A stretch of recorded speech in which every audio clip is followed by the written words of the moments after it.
दोस्तों, ये कहानी रायपुर नाम के एक सुखी और खुशहाल गांव की है, जिस गांव में एक ऐसा कारखाना शुरू होता है जो उस गांव में पैसों की बारिश करने वाले पेड़ बनाने वाला है। अब क्या उस गांव में सच में ही पैसों की बारिश होती है?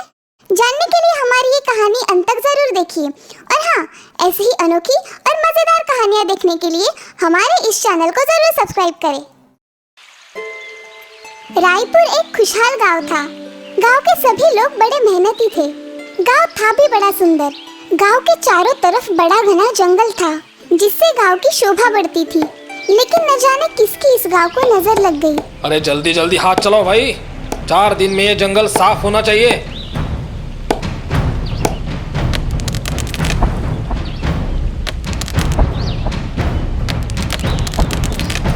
उसी जंगल में एक साधु की झोपड़ी थी।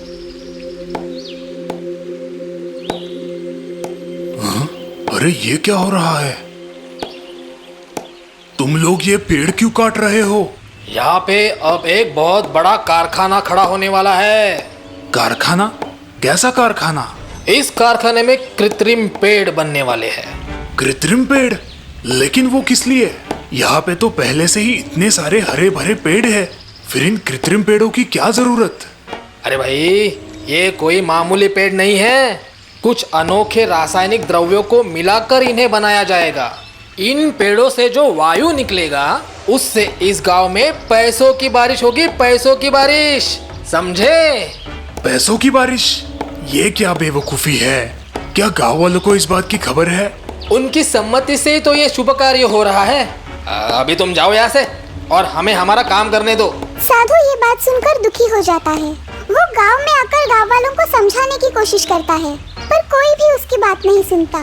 अरे भाई, आप ठहरे फकीर आदमी, भला आपको पैसों की कीमत कैसे पता चलेगी?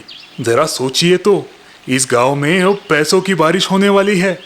गांव का भाग्य खुल जाएगा, गांव आगे बढ़ेगा, गांव की प्रगति होगी। ऐसी प्रगति किस काम की जो आने वाली नस्ल के लिए किसी श्राप की तरह हो? खैर, विनाश काले विपरीत बुद्धि।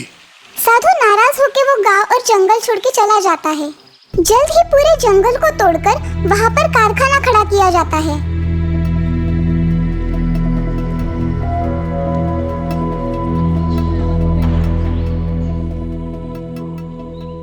गांव की प्रगति के लिए ये पेड़ खरीदिए, पेड़ लगाइए, पैसों के धनी हो जाइए। लीजिए लीजिए, कृत्रिम पेड़ लीजिए। वाह, कितना सुंदर पेड़ है। भाई मुझे भी दे दो 2 पेड़। कृत्रिम पेड़ बड़ी ही तेजी से बड़े होने लगे। थोड़े ही दिनों में बरसात का मौसम आया। सभी लोग बरसात की राह देखने लगे। गर्मी इतनी बढ़ गई थी कि लोग अपने घरों से बाहर निकलना भी बंद करने लगे।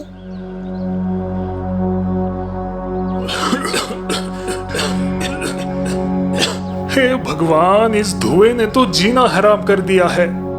अजी देखो ना, बंटी को बुखार आया है। गांव में अब बहुत लोग बीमार पड़ने लगे। अस्पतालों में मरीजों की संख्या बढ़ने लगी। लोग गर्मी से और उस काले धुएं से परेशान हो गए। न जाने ये बारिश कब होगी। और आखिर वो दिन आ ही गया। बादल गरजने लगे, बिजलियां कड़कने लगी। लोग खुशी से अपने घरों से बाहर आ गए। बारिश आई, बारिश आई। और फिर जोरों से बारिश शुरू हो गई। लेकिन आसमान से पानी की बूंदें नहीं, बल्कि सोने और चांदी के सिक्के नीचे गिर रहे थे। अरे ये तो पैसों की बारिश है।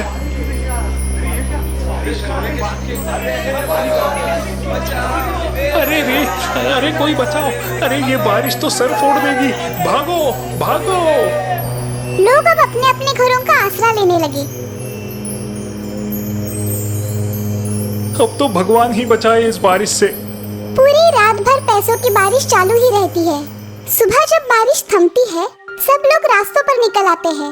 वो देखते हैं कि गांव के सारे रास्ते और घरों के छप्पर सोने और चांदी के सिक्कों से ढक गए हैं। माँ, मुझे पानी चाहिए। घर में पानी की एक बूंद भी नहीं है। अब मैं क्या करूँ? सभी लोग पानी के लिए तरसने लगते हैं। पानी, पानी, हमें पानी चाहिए, हमें पानी चाहिए। अरे वो देखो, साधु महाराज। साधु महाराज।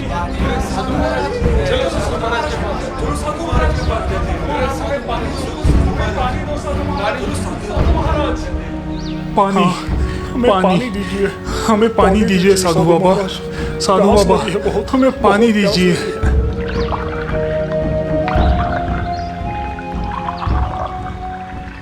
हमें हमारी गलती का एहसास हो गया है साधु बाबा, आप सही थे। ऐसी प्रगति किस काम की जिससे आने वाली नस्ल का नुकसान हो। हम पैसों की लालच में अंधे हो गए थे, अब हमारी आंखें खुल गई है। हमारी मति मारी गई थी। हम लालच में ये भूल गए थे कि पानी का मूल्य तो पैसों से भी कई अधिक है। पानी तो जीवन है और आज हमने उसी को खो दिया। शायद अब बड़ी देर हो गई है। किसी भी अच्छे विचार या सोच के लिए कभी देर नहीं होती, बस उसे अमल में लाना जरूरी है। निसर्ग ने अपनी रचना खुद बनाई है, उसे बिगाड़ने का हमें कोई अधिकार नहीं। चलो अपनी गलती सुधारते हैं।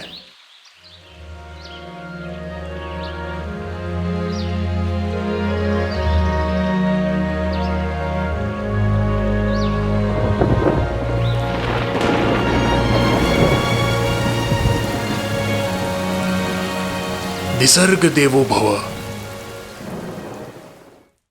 देखा दोस्तों, रायपुर गांव में पैसों की बारिश तो हुई, लेकिन उसके परिणाम कितने भयंकर थे। तो दोस्तों, इस कहानी से हमें ये सीख मिलती है कि पेड़ ही हमारी असली धन संपत्ति है, हमें उनकी रक्षा करनी चाहिए।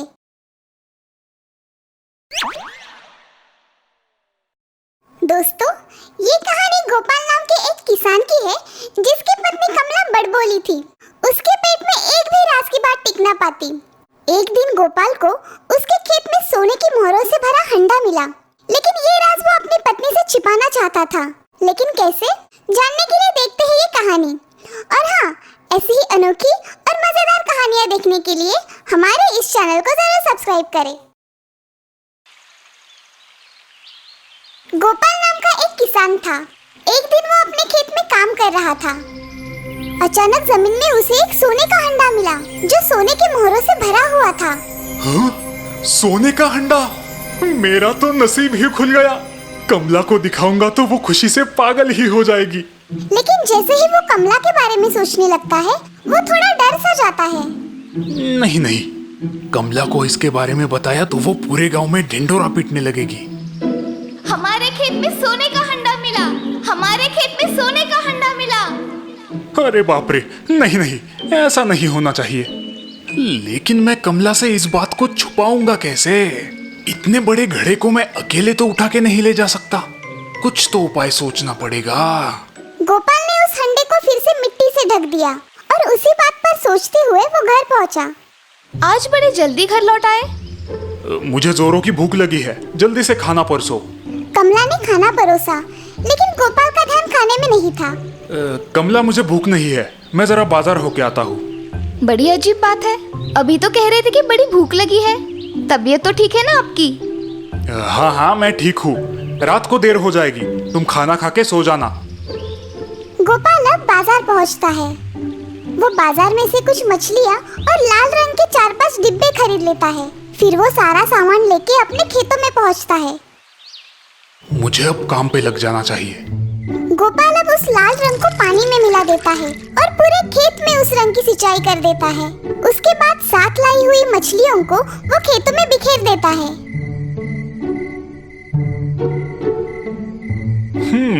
अब ठीक है। रात को बड़ी देर से वो अपने घर पहुंचता है। अरे ये तो सो गई। कमला, कमला, उठो कमला, तुम्हें कुछ बताना है। अरे जल्दी यहाँ आओ। क्या हुआ? आपको आने में तो बड़ी देर हो गई। बात ही कुछ ऐसी है, मेरे साथ खेत में चलो। अभी इतनी रात गए? कल सुबह चले जाएंगे। नहीं कमला, अभी चलो, अपने खेत में बारिश हुई है। ये कैसे हो सकता है? यहाँ पर तो कोई बारिश नहीं हुई, आकाश भी साफ है। अरे पगली, वही तो बात है, बारिश सिर्फ हमारे खेतों में ही हुई है। वो भी साधारण बारिश नहीं, मछलियों की बारिश। आसमान से ढेर सारी मछलियां अपने खेतों में बिखरी पड़ी है। मछलियों की बारिश? आपकी तबीयत तो ठीक है ना? मैं बिल्कुल ठीक हूँ कमला, अब चलो मेरे साथ। हाथ में लालटेन लिए अब दोनों खेत पहुँचे। देखो कमला, ये कोई साधारण बारिश नहीं थी। आसमान से लाल रंग का पानी टपक रहा था। मैंने उस पानी को एक घड़े में भर के रखा है। जब कमला ने खेतों में बिखरी मछलियाँ देखी तो वो हैरान हो गई। खेतों में जगह जगह पर लाल रंग की बूंदें भी नजर आ रही थी। अरे हाँ, यहाँ पर तो ढेर सारी मछलियाँ बिखरी पड़ी है। ये सब कैसे हुआ? ये तो कोई चमत्कार ही लगता है। हम इस पानी से भरे घड़े को घर ले जाते हैं, लेकिन ये बड़े राज की बात है। तुम ये किसी को भी मत बताना। मैं भला किसी को क्यों बताऊंगी? कमला की मदद से गोपाल वो सोने की मोहरों से भरा हुआ हंडा घर ले आता है। दूसरे दिन सुबह कमला के उठने से पहले गोपाल ने वो हंडा घर के आंगन में गाड़ के छुपा दिया। सुबह जब कमला उठी, वो गोपाल के पास आकर उस हंडे के बारे में पूछने लगी। अजय सुनते हो, वो हंडा आपने कहाँ पर रखा है? हंडा? कौन सा हंडा? वही जो कल रात को हम अपने खेतों से लेके आए थे। कमला की ये बात कुछ पड़ोसियों के कानों पर पड़ती है और वो कमला के आसपास जमा होकर उसे उस हंडे के बारे में पूछने लगते हैं। हंडा? कैसा हंडा? क्या आपको कोई सोने का हंडा मिला है? क्या है उस हंडे में? कोई खजाना मिला है क्या? अरे नहीं नहीं, ऐसी कोई बात नहीं है। इसने कल रात कोई सपना देखा होगा। मुझे कोई सपना नहीं पड़ा था। अब झूठ क्यों बोल रहे हो? कल रात को हम खेत में से एक बड़ा सा हंडा लेके आए। कल रात को? हाँ हाँ, कल रात को। पता है, कल रात को हमारे खेतों में बड़ी तेज बारिश हुई थी। लेकिन कल रात को तो यहाँ पर कोई बारिश नहीं हुई। वही तो, बारिश सिर्फ हमारे खेतों में ही हुई थी। और वो भी कोई साधारण बारिश नहीं, आसमान से लाल रंग का पानी बरसा। और पता है, ढेर सारी मछलियाँ भी आसमान से टपक कर हमारे खेतों में गिरी। वो घड़ा उसी लाल रंग के पानी से भरा हुआ था। कमला की ये बात सुनकर वहाँ पर जमे सभी लोग हंसने लगे। मछलियों की बारिश? ऐसा भी कभी कुछ हो सकता है भला? ये जरूर पागल हो गई है। बहन, तुमने जरूर कोई सपना देखा होगा। चलो भाई, खाली पीली अपना समय बर्बाद हुआ। मछलियों की बारिश, पागल कही की। अरे रुको जरा, सुनो तो, मैं सच कह रही हूँ। अरे सुनो तो, सच में मछलियों की बारिश हुई थी। अरे आप तो कुछ बोलिए ना। मैंने तो पहले ही कहा था, तुमने कोई सपना देखा होगा। अब जाने भी दो कमला, जल्दी से मुझे नाश्ता दे दो। खेतों में जाने में देरी हो रही है। क्या सच में मैंने कोई सपना देखा है? अपनी पत्नी को पुटपुटाते हुए अंदर जाता देख गोपाल मन ही मन मुस्कुराता है। राज की बात हमेशा राज ही रहनी चाहिए, नहीं तो वो राज क्यों कहलाएगा। देखा दोस्तों, अपने बुद्धि चातुर्य से गोपाल ने उस राज की बात को कैसे राज ही रहने दिया। तो दोस्तों, इस कहानी से हमें ये सीख मिलती है कि बुद्धि चातुर्य और समय सूचकता से हम किसी भी कठिन परिस्थिति से रास्ता निकाल सकते हैं। दोस्तों, क्या आपने कभी पैसों के पेड़ के बारे में सुना है या देखा है? अगर आपको पैसों का पेड़ और अपने दोस्त दोनों में से किसी एक को चुनना पड़े तो आप किसे चुनोगे? ये कहानी एक किसान की है जिसे एक पैसों का पेड़ मिलता है, लेकिन वो उस पैसों के पेड़ को अपने दोस्त के लिए त्याग देता है। अब वो ऐसा क्यों करता है, ये जानने के लिए हमारी ये कहानी अंत तक जरूर देखें। और हाँ, ऐसी ही अनोखी और मजेदार कहानियाँ देखने के लिए हमारे इस चैनल को जरूर सब्सक्राइब करें। बहुत समय पहले की बात है, फसलपुर नाम का एक गांव था। उस गांव में ज्यादातर किसान ही रहते थे जो खेती कर मेहनत से अपनी जिंदगी गुजारा करते थे।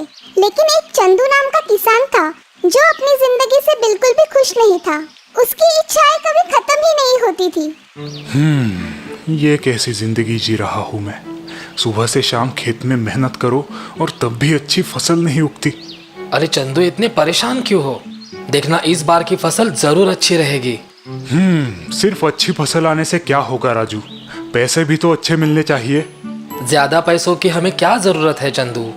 3 वक्त का खाना, मकान, कपड़े सब तो है हमारे पास।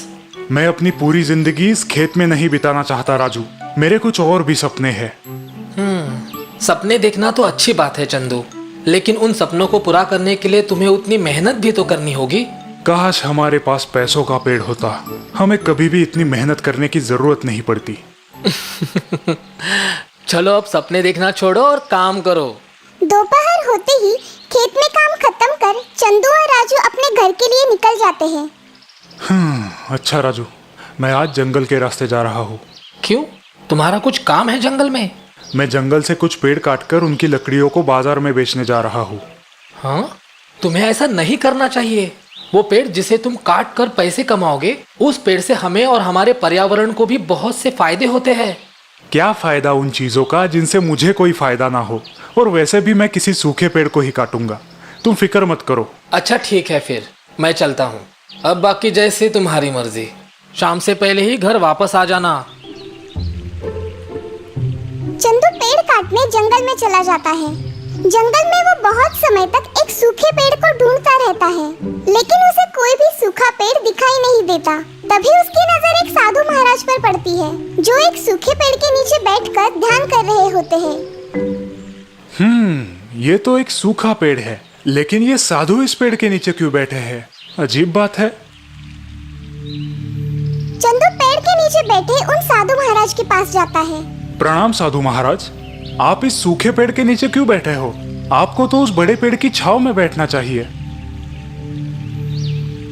जब मैं छोटा था तब ये पेड़ भी बहुत बड़ा था। फिर जैसे ही मेरी उम्र बढ़ती गई, ये पेड़ भी सूखता गया।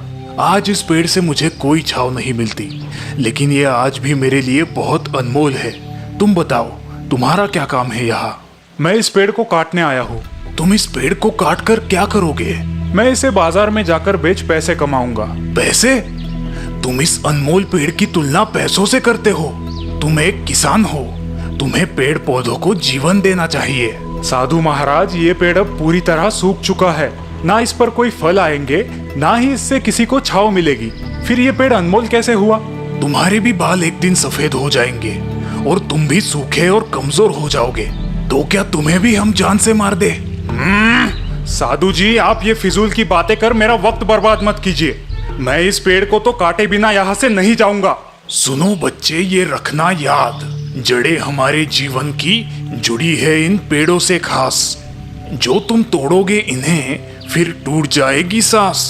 फिर कैसा पैसा क्या व्यापार, जब हो जीवन पूरा आसार।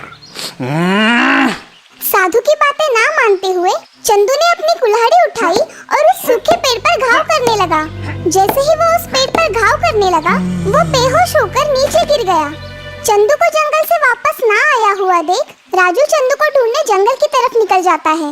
जंगल में कुछ दूर चलने के बाद राजू को भी वही साधु महाराज दिखाई देते हैं। वो उस साधु महाराज के पास जाता है। प्रणाम साधु महाराज। जी, मैं क्या मदद कर सकता हूँ आपकी? साधु महाराज, मेरा एक दोस्त इस जंगल में लकड़ियाँ काटने आया था। वह अब तक घर वापस नहीं लौटा है। क्या आपने उसे कहीं देखा है? मुझे माफ करो बेटे, तुम्हारे दोस्त ने एक गलती की थी। कैसी गलती? उसने एक पेड़ को जान से मारने की कोशिश की और अब वो खुद एक सूखा पेड़ बन गया है। वो देखो। राजू को एक सूखा हुआ पेड़ नजर आता है। उसके नजदीक पड़ी हुई कुल्हाड़ी और उसकी डाली पर लटका हुआ कपड़ा देख वो समझ जाता है कि ये उसका दोस्त चंदू ही है। हाँ, ये क्या हो गया साधु महाराज? कृपया कृपया मेरे दोस्त की भूल को माफ कीजिए और उसे फिर से जिंदा कर दीजिए। मैं उसे जिंदा तो नहीं कर सकता बच्चे, लेकिन हाँ, उसके बदले में मैं तुम्हें कुछ और दे सकता हूँ। साधु महाराज अपनी आंखें बंद कर मंत्र जपने लगते हैं। देखते ही देखते वो पेड़ जिसके नीचे साधु महाराज बैठे हुए थे, पूरा का पूरा सोने में बदल जाता है। उसकी डालियों पर पत्तों की जगह पैसे उगाते हैं। ये दृश्य देख राजू हैरान हो जाता है और सूखे पेड़ बने अपने दोस्त और उस पैसों के पेड़ की तरफ देखता रह जाता है। लो, इस पैसों के पेड़ से तुम जितना चाहे उतना धन ले सकते हो। तुम इसकी सोने की डालियां काट कर उन्हें बेच पैसे कमा सकते हो। साधु महाराज की किमया देख राजू उनके सामने नतमस्तक हो जाता है और रोते हुए उनसे कहता है, साधु महाराज, ये पैसों का पेड़ मेरे किसी काम का नहीं। मैं एक किसान हूँ और मेहनत कर दूसरों के लिए अनाज उगाकर अपना पेट भरता हूँ। आप मुझे मेरा दोस्त वापस दे दीजिए। मैं आपसे उसकी गलती और मूर्खता के लिए माफी मांगता हूँ। उठो बेटे, तुमने आज ये साबित कर दिया कि इंसान की इच्छाओं से ज्यादा उसकी भावना और निष्ठा बड़ी होती है। जाओ, उस सूखे पेड़ पर ये पानी छिड़क दो। राजू साधु महाराज की बात मानकर उस सूखे पेड़ पर पानी छिड़कने लगता है। चंदू इंसान के रूप में फिर से वापस आ जाता है। चंदू और राजू दोनों ही हाथ जोड़कर साधु महाराज को प्रणाम करते हैं। क्यों चंदू, होती है कि नहीं सूखे पेड़ों में जान?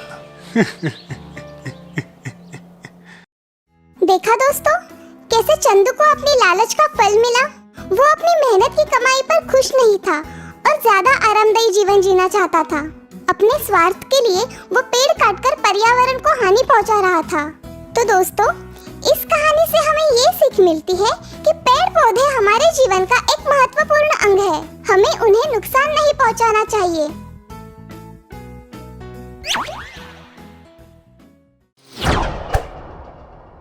सोने की फसल। एक गांव में रामू नाम का एक गरीब किसान रहता था।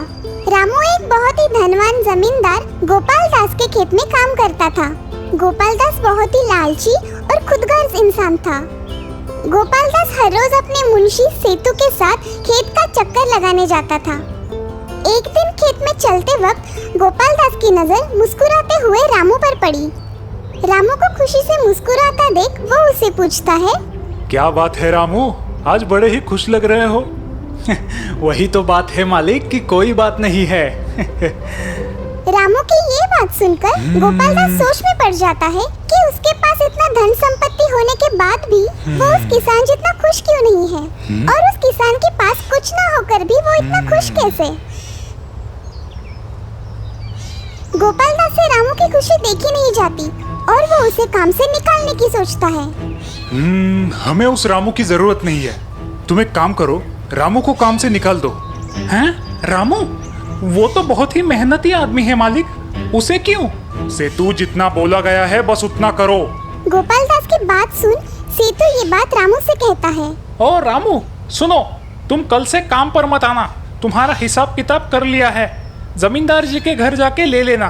सेतु की बात सुन रामू दुखी और निराश होकर गोपाल दास से मिलने जाता है। आओ रामू, क्या बात है, इतने परेशान क्यों लग रहे हो? मालिक, अगर मुझसे कोई भूल हो गई हो तो मुझे माफ कर दीजिए, लेकिन मुझे काम से मत निकालिए मालिक।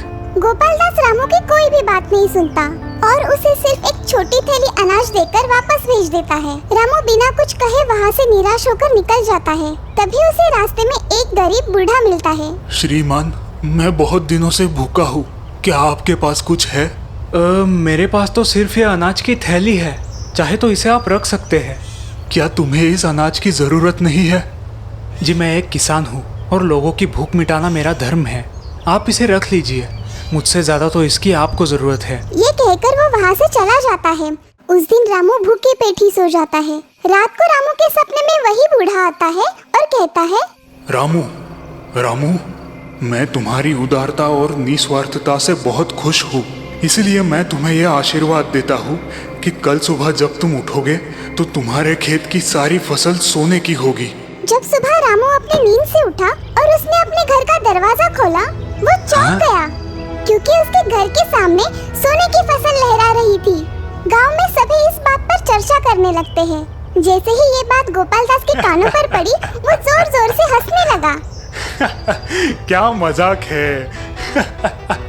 सोने की फसल और सपना, ऐसा भी कभी होता है भला? बकवास, सब बकवास है। मालिक, ये मजाक नहीं, सच्चाई है। रामू को किसी बूढ़े साधु ने सपने में ये वरदान दिया है। क्या सच में? फिर चलो हम भी ढूंढते हैं उस बूढ़े साधु को। गोपाल दास और सेतु दोनों ही उस साधु की तलाश में निकल जाते हैं और तभी उन्हें रास्ते में वो गरीब बूढ़ा नजर आता है। गरीब बूढ़ा उनसे भी कुछ खाने के लिए मांगता है, तो उसका मजाक उड़ाकर गोपाल दास कहता है, जो भी हम देंगे क्या तुम उसे खाओगे? जी हाँ। तो ये लो, इस पत्थर को ही खा लो। गरीब बूढ़े का मजाक उड़ाकर दोनों वहाँ से चले जाते हैं। रात होते ही गोपाल दास के सपने में वही बूढ़ा आता है। गोपाल दास, गोपाल दास, गरीब को परेशान कर मजे लेने वाले तुम्हारे जैसे लालची और पत्थर दिल इंसान को मैं ये श्राप देता हूँ कि तुम्हारा सारा खेत और जमीन पत्थरों में बदल जाएगी। दूसरे दिन जब गोपाल दास घबराकर अपना दरवाजा खोलता है, उसके पसीने छूट जाते हैं। उसकी पूरी जमीन और खेत पत्थरों में बदल चुके हैं। पत्थर पत्थर, ये क्या हो गया? हर तरफ पत्थर ही पत्थर। अरे भगवान, मेरा खेत, मेरा धान्य सब पत्थर हो गया। साहूकार को सजा मिलनी ही थी, उसके नसीब में रोना ही था। लेकिन क्यों? क्योंकि वो बड़ा ही घमंडी था, गरीबों का मजाक उड़ाता था, अपने पास सब कुछ होने के बावजूद भी नाखुश था। लेकिन रामू ऐसा नहीं था, उसके पास जो था उसमें वो खुश था। रामू दयालु था, दूसरों की मदद करता था, इसलिए उसके साथ अच्छा हुआ। तो दोस्तों, इस कहानी से हमें ये सीख मिलती है कि हमें कभी भी किसी व्यक्ति का या उसके बुरी हालत का मजाक नहीं उड़ाना चाहिए।